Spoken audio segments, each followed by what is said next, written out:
Venez sillonner le département de la Marne avec le festival Itinéraire.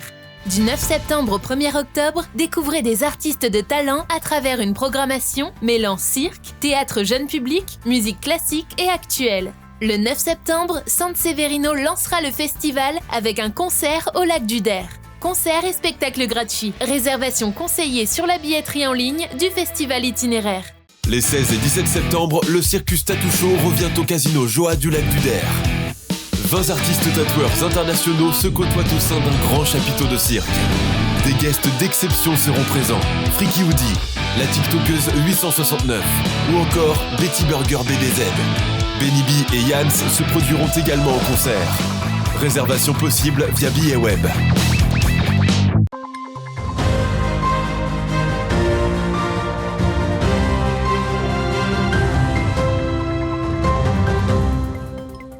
Bonsoir à tous. Dans l'actualité de ce samedi, ce vendredi, les villes de Bar-le-Duc et de Saint-Dizier ont vibré au rythme des supporters de rugby. Pour le match d'ouverture de la Coupe du Monde France-Nouvelle-Zélande, les villes ont voulu marquer le coup. Les présentations des nouvelles saisons culturelles s'enchaînent. Cette fois-ci, les trois scènes nous ont dévoilé leur tête d'affiche, ainsi que leur nouveau programme qui vous attend au Fuseau, au Théâtre de Saint-Dizier et à la Forgerie de Vassy tout au long de l'année. Ce samedi s'est tenu le Grand Forum Associativa à l'ancien Décathlon de Saint-Dizier. Plus de 66 clubs étaient présents et des animations sportives ont été organisées toute la journée. Les ballons volent dans le parc de l'hôtel de ville de Bar-le-Duc. À quelques heures du coup d'envoi du premier match de la Coupe du Monde, les Barisiens célèbrent le rugby avec de nombreuses activités. Initiation avec le club de rugby, stand alimentaire, activités pour les tout-petits ou encore écran géant. Cette soirée, c'est l'occasion pour la mairie de réunir les habitants du territoire autour du sport et de se préparer à la ferveur des Jeux Olympiques 2024. Le match de rugby et l'essence même du rugby, c'est de réunir le monde, mais comme toutes ces activités sportives et ces grandes manifestations sportives, on prépare aussi 2024 avec les Jeux Olympiques et on sent bien qu'il y a une certaine ferveur qui commence à tourner autour de ça, de la pratique sportive et dans la convivialité, la fraternité, le partage, etc. 21h, des centaines de supporters se sont réunis sur la place Aristide-Briand de Saint-Dizier pour suivre le match diffusé sur un écran géant. Ici, l'ambiance est sérieuse et solennelle, notamment lorsque la Marseillaise retentit dans le Stade de France.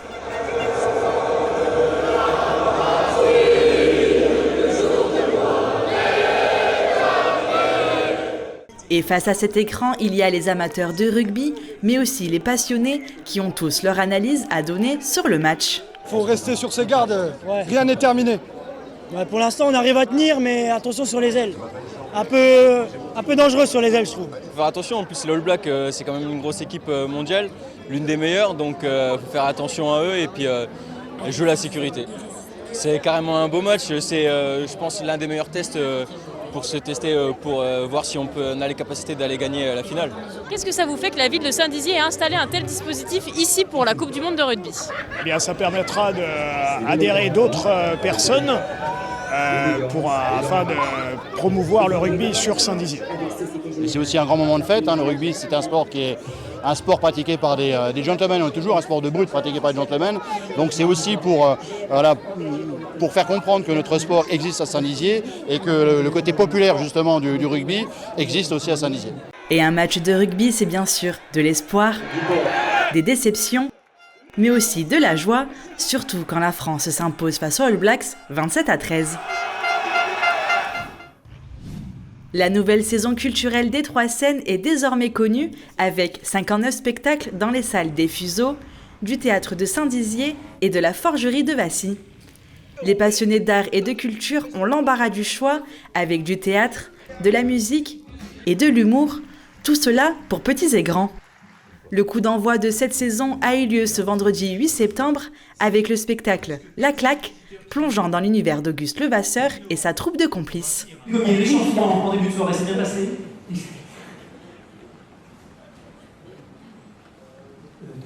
Quel échauffement ? Du gommier, vous n'avez pas échauffé ? Excusez-moi, le temps qui manquait, justement, j'ai pas eu le temps de les échauffer. L'année sera comme par habitude segmentée par des thématiques prenant la forme de festivals comme Eclectic Rock au mois de novembre ou Humour d'hiver en janvier et février, laissant la scène à des artistes émergents comme Laura Lone. Dans les statistiques, j'ai perdu 0,1% de mon public à cause du Covid, principalement des personnes âgées et des personnes en surpoids. Le public dans les salles de spectacle, c'est un petit peu comme les nuages dans le ciel. Moins il y a de gros, mieux on voit. Mais ce n'est pas tout. Cette année, Saint-Dizier est labellisé 100% éducation artistique et culturelle, consacrée aux jeunes jusqu'à 25 ans, avec une attention particulière aux tout-petits lors du mois de la petite enfance en mars. Il va y avoir des représentations qui vont être diffusées dans toutes les crèches de l'agglomération pour les professionnels, mais aussi pour les familles, donc au fuseau, de manière à ce que ce public-là ne soit pas oublié. Donc c'est intégré dans les programmations, tout ça dans la labellisation du 100% EAC. Donc c'était le public que pour l'instant on n'avait pas de représentation pour eux, ils ne sont pas oubliés cette année. La boucle est faite et tout est complet. La saison précédente a vu 44 486 spectateurs assister à 52 dates que comptait la programmation. Les 7 de plus que compte la nouvelle saison devraient donc en attirer davantage.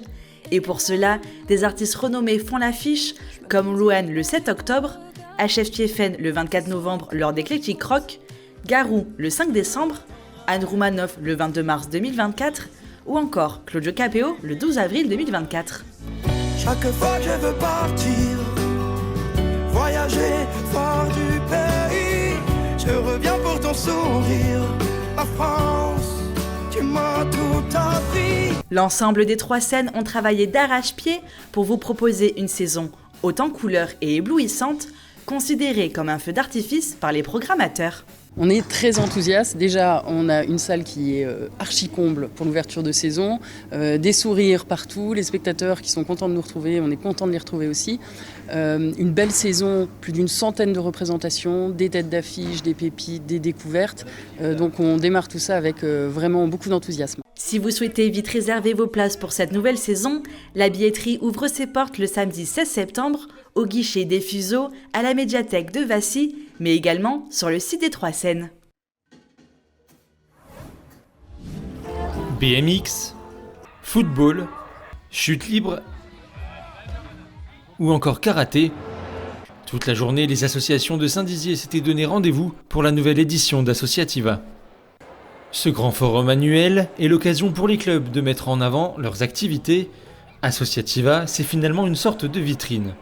Associativa, justement, c'est pour faire connaître toutes les associations qui se passent à Saint-Dizier. C'est normal, à Saint-Dizier, ça bouge, on dit que c'est du qui bouge, et je trouve qu'il faut qu'on représente toutes les associations, donc c'est normal de venir chaque année de représenter les associations. Associativa, en fait, c'est un assemblage d'énormes associations de Saint-Dizier où beaucoup de personnes se connaissent à travers les différentes activités. À tous les niveaux, que ce soit sportif, que ce soit culturel. Ça nous permet de nous faire connaître sur Saint-Dizier parce qu'on est un club cheminot qui est ouvert à tout le monde, et de ce fait, ça nous permet de valoriser le club tous ensemble pour avoir plus d'adhérents. On est là à la recherche des adhérents comme partout, comme tous les clubs. Toute la journée, des centaines de personnes se sont pressées dans les allées de l'ancien Décathlon. Des curieux, des sportifs, mais surtout des familles. Pour eux, Associativa rime avec simplicité et organisation. On ne connaît pas toutes les associations qu'il y a sur Saint-Dizier. Et puis pour trouver une activité pour les enfants, c'est plus simple que tout le monde se réunisse ici. À l'occasion de ce forum associatif, la ville de Saint-Dizier a mis en avant son engagement sportif, notamment dans le cadre de Terre de Jeux 2024. Axel Clerget, le champion olympique de judo, était d'ailleurs présent. Pour le Bragard, cette réunion des clubs du territoire, c'est une occasion de promouvoir le sport auprès des familles. C'est génial, je suis aussi père de famille maintenant et c'est juste la simplicité de pouvoir avoir toutes les associations en même temps, de pouvoir discuter avec les gens, parce que la réalité c'est ça, c'est pas un sport qu'on doit choisir, c'est surtout un éducateur. C'est qui va encadrer vos enfants, qui va encadrer votre progéniture, et donc du coup vraiment être convaincu de la personne, et puis après c'est être juste pratique, mais à connaître les horaires, ça correspond à votre emploi du temps tout simplement. Après la rentrée des classes, c'est donc la rentrée des associations, l'occasion pour les jeunes de trouver les prochaines activités pour la nouvelle année scolaire. Retrouvez-nous sur le canal 373 de la TV d'Orange et sur le canal 953 des offres Freebox.